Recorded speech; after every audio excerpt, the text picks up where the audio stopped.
Hi, everyone. Thank you all so much for joining me for the latest episode of The Rundown with Jordan Brown. This is Jordan Brown here, and I'm very honored to be here with this special guest, Alexandria Ali. She is the founder of F&W Style, a luxury handbag business. And I just want to go over a few things before we get into questions because the resume is lengthy. So we have we have about going on 11 years of business here with your luxury handbags. Based in Atlanta, Georgia, she's been featured in Oprah Magazine, Essence Magazine, as well as your work was in New York Fashion Week last September. And your products have been sold in Bloomingdale's, TJ Maxx, and Marshalls. So, Alexandria, Mhm. I know that was a lot, but we have to really just represent and honor all the things that you've done. So, thank you so much for taking the time to speak with me. Yeah, thank you so much for having me. And we've been in business now for 15 years. I know it doesn't feel 15. like 15 years, but it's been 15 years. That's But awesome. yes, That's thank you for awesome. having me. I'm excited to be here.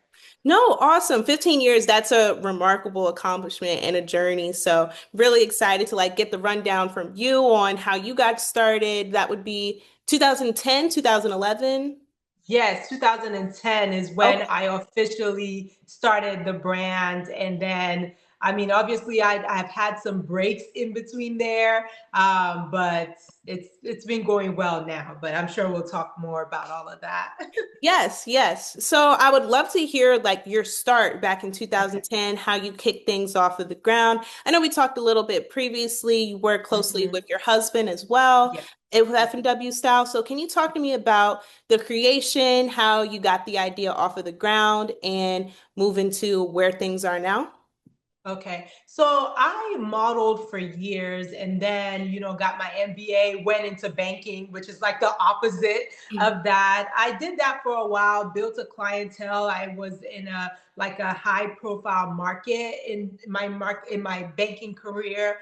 And even though things were going well, I was making the money that I wanted to make. I just wasn't happy and I didn't feel fulfilled. So one thing I would do was I would travel and pick up like bags and things like that. And I would, sell them to like friends or I'll have these purse parties and things like that. And it was great and it was fun. And one day my husband was just like, why don't you create your own brand? And I'm like, create my own brand? Like who does that?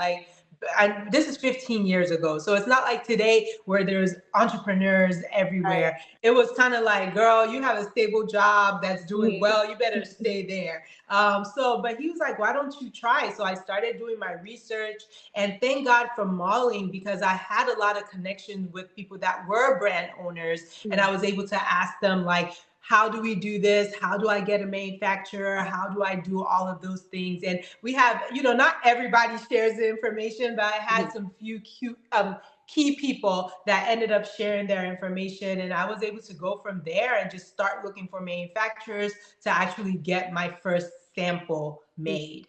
And that was a journey in itself, also. Awesome. Yeah, I feel like two of the main key points that you talked about there was the support having from your husband and also Yeah, connections that you made in your yeah. previous career.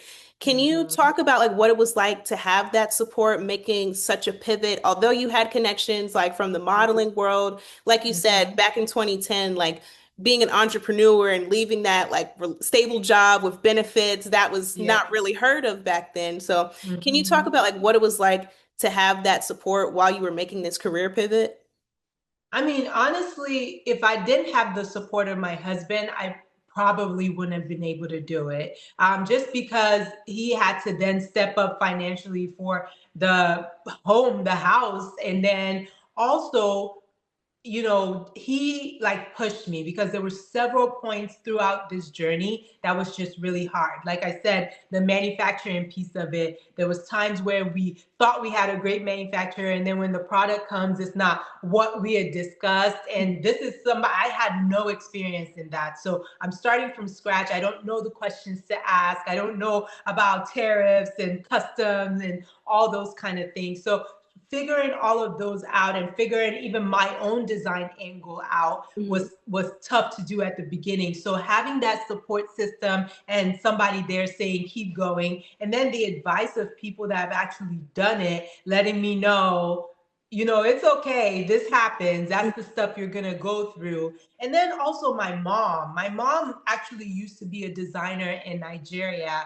Oh, wow. growing up. Yeah. So she would make contemporary clothing like suits and stuff like that out of African fabric. So Mhm. that was the first time I'd ever seen like entrepreneurship. Women would come to her studio. She would create these beautiful pieces for them. They would stay there for hours and talk. And I back then seeing that, I always knew I would love to do something like that. I didn't know how to do it, but Mhm. I felt like the handbags, once I got that first sample, I went back to that moment and I'm like, wait, this might be my chance to do the stuff that I saw my mom doing that Mhm. I loved so much.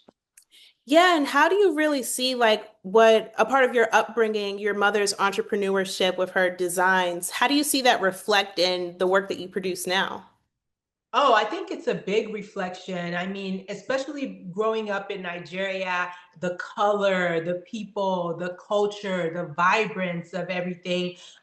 You can see that really in my collection. We focus on a lot of color. All our bags are like hot pink on the inside because it's a dose of happiness for the woman. The kind of textures, the croc and boss textures and pebble grain leathers that we use for our brand. So I'm very highly influenced by my culture and also just the women around me. Definitely, that makes a lot of Mhm. sense.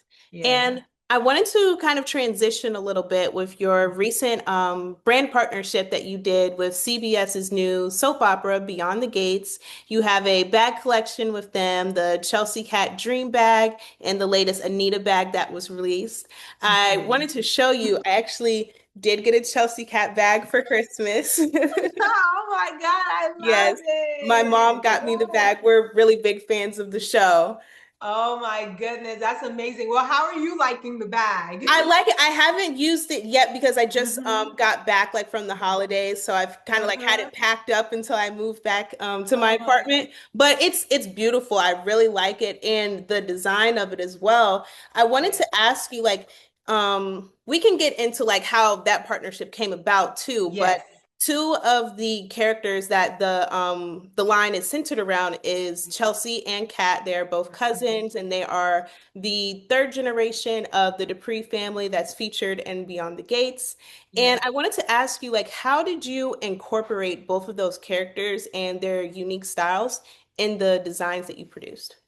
Well, when after we had done the first meeting, I got to meet with Jerisa Featherstone, who's the stylist for Beyond the Gates, and she was able to really tell me the about the characters because, mind you, they hadn't really developed the way that they are right now. But Mm. she was able to tell me, about Kat being more sophisticated and loving the luxury things, and Chelsea being more eclectic and fun and free spirited. So I got to know a little bit about each character, and I really wanted to design a bag that fit their character. So you can see that in the dream bag, you can see the shape of it is more Kat. It's more classy. It's more of a sophisticated kind of shape. But then the coloring of it and the two pattern tones will be the Chelsea part of it, where she's more free spirited and likes things that are colorful and happy and pretty. And so that's what I wanted to do. But at the same time, I had to make it something that the audience will actually want to buy. So Mhm. those are all things that I had to think about when creating the bag. And can you talk to me more about like everything that went into bringing this collaboration to life? I know you mentioned like Mhm. this process started before they had really nailed down what these characters were going to look like on screen. So can you tell Mhm. me about how this came to life? Well, so how this all happened was I actually was just going to an event. A friend of mine, Terrell, had invited me to a Black Excellence brunch. And, I went. I wasn't even feeling good that day. I wasn't going to go, but I'm like, you know what? Just go and support.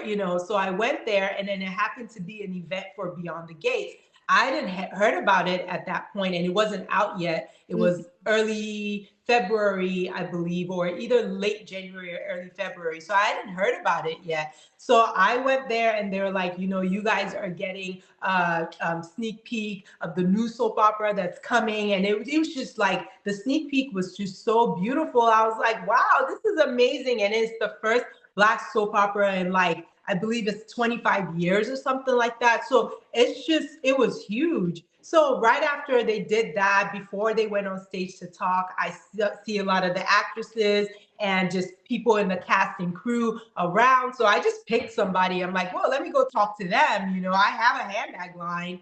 Maybe they might use some of the bags for the show. I go talk to one of the ladies there, and it happened to be Sheila Ducksworth, who is the producer of the show. And she's like, I'm introducing myself. She was like, I'm like, what do you do? And she's like, oh, I'm the producer. It wasn't really like they say clocking to me what producer did or who she was, but I was just, like kept talking, told her about my bag. And she said, so what else do you do? Do you just design bags? And I told her another angle of my business, which I don't talk about much, which is I manufacture for other brands. So there's other brands that I design and manufacture for. So I told her about that piece of the business as well, which is FW Corp. And she was like, whoa, I think I'm looking for that. I'm like, well, you found me. I'm here. So that's really where it started from. And then we started having meetings at the assembly studio where they filmed. The first meeting was exciting because I'd never been to a production studio before. I thought I was going in to meet with like one or two people. It ended up being 5 people there and like 15 people in the Zoom call. And we talked about what they were trying to do and the characters and how it was going to develop, and that they actually wanted to sell the bags to the audience as well, which was very exciting. Mhm. And so you had the Dream line that released earlier this fall, and then most recently the Anita baby line. Can you talk to me about? Oh, beautiful. Yeah. And obviously, Anita Dupree is played by Tamara Tooney. I wanted to talk, Mhm. I wanted to ask you, how did you really like incorporate her character and also her as an actress in this design? So with the designs that I did, they kind of told me about each actress, and they told me kind of like the storyline. And I had designed to begin with a bunch of different bags that could fit different women on the show, and things that could just fit everybody so that they can really pick, because I don't know all the storylines that are coming. I don't know, I'm not privy to all that information. I know some things, but not everything. So I kind of made the designs, thought about each woman. And now that I watched the show, know kind of like their characters. So we designed all of that and pitched it to them. And what they've been doing is picking the bags that they like and what they think will fit at each point with each character. So Oh, that's what's been going on. So the next design that they picked was this one, and they named it the Anita Baby Bag. And okay. we've been going from there. And it just fits perfectly with like the storyline that's happening right now. hmm Yeah, Mhm. definitely. I feel like that's a really cool concept. Like the actresses Mhm. are involved, they get to pick what they feel like suits their character the best while Yeah. it's still like your designs. That's a really cool process. Yeah. hmm And I know you mentioned also like designing for the characters, but also designing for the audience too. And yes. I wanted to ask you specifically, like with this being a product that viewers can buy directly connected to a soap opera they see every day, and also like a hmm TV show, it's like they're bringing a bit of the show into their lives. So I hmm wanted to know, like, what do you want for both viewers and customers that are purchasing your bags to really take away from your product? Well, the first thing was that it really embodies the characters that they watch on the show, and that they already have fallen in love with the style or who they are. Because and that's with any designer. So in the show, they are the designers of the bag. So when you're buying from a designer, you kind of know what their look is, the kind of things that they produce. And I wanted really to embody that, because I knew that the clientele and the audience will really connect with that. That's number one. And then number two is when they receive the bag, we had to make sure, just like any other F&W style bag, it's really well made, it's quality, it's packaged properly. Because I mean, we're representing the Duprees. Like, it has to have a level and a standard that people would expect and want for the bag. So that's what I really expect. And one thing I've really come to love about doing this kind of, because we sell to stores and boutiques and things like that, so you don't really see the customers when they're buying it. You don't know their reaction, you don't know what they're liking, what they're not liking, what they would want next. But because this is a soap opera, like real time on Facebook, they are saying what they want, what they don't like, and they're saying what they want next. So Yep. it's like, it's, to me, I love that, because I can literally tell you what people want to see next, and I can then put that into the creative process. Yeah, those fans, they're on it. Facebook, Yes. Twitter, TikTok, they're very Yes. vocal. Yes, yes, yes. So I also wanted to pivot a little bit back more into F&W style and just about like your journey, everything that has led you to this moment. You talked a little bit about like things that people don't know when it comes to like running a handbag brand or just like a business and a brand in general. What is Mhm. something that you would say that you wish you knew going into entrepreneurship and something that most people wouldn't know? I think going into entrepreneurship, one thing is that, well, there's a couple of things. One is that you don't, as far as like a product based business, I think sometimes we feel like we have to start with all this inventory. Like, when you see, like when I started, I saw the kind of brands I wanted to be like, and I thought I had to have so much inventory, I had to have everything figured out, and that really delayed the process. And what I've realized in business now is you actually learn along the way, and you develop along the way to the point you want to be. You cannot be the perfect brand on day one, Mhm. because first, you don't know what people are going to like. Second of all, you don't have all the funding to be able to do that on day one. So I would have started much earlier where I was, and then know that 10 years from now, 5 years from now, I won't be at the same place. I would have developed, and that's just what brands do. So I would say number one is just get started. Don't wait till you have everything together, because your fans and your customer base will grow along with you. Mhm. And the other thing is that just plan for what you want, because what you're doing now will determine what happens next year, and will determine what happens 5 years from now. I feel like because of the experience that we've been having, when a huge network like CBS Beyond the Gates approaches, we know exactly what to do, and we didn't fumble, the bag, or fumble, what we were doing, because we Right. knew exactly what to do. So I would say just keep learning along the way, and knowing that at some point the big break is going to come, and you don't get ready when the big break comes, you get ready before it comes. Right, right. And you talked about like thinking ahead of like what you'll be like in 5 years, another 10 years. I wanted to Yes. ask you, like, as we wrap up, we're starting this new year, 2026. Yes. What can viewers and fans of the F&W style brand expect from you this year, in the next 5 years, and 10 years? Where would you like your brand to be? Well, the goal of the brand has always been to be a household name brand. So I realized when I first started the brand that I was looking for a brand that was Black owned, women owned, that was a household name brand, because I was looking for a blueprint. And I really couldn't find one that you could just name off the bat that was the Kate Spade or the Michael Kors or the Tory Burch. Mhm. And I always knew that we were going to be that. And that's what, and not only do that, but leave a blueprint for the younger generation to say, this is what you do in order to, get there, or this is what you could do. So that's always been my goal, and that's what we're still working towards. I mean, it's been great. Talk about a household name. We're on a TV show that's in like so many millions of households Yeah. every single day. Mhm. So, that's been always the goal. And then also just we want to expand into all different things in the next few years, like clothing, shoes, things like that are things that we want to bring.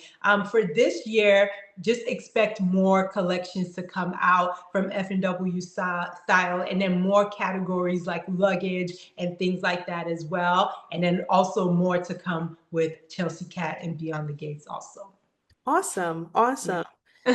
Well, Alexandria, it was so great speaking to you. Thank you so much for taking the time and sharing your rundown on the rundown with Jordan Brown. This has been really great. And thank you so much again. I hope you all enjoyed watching. Stay tuned for next time.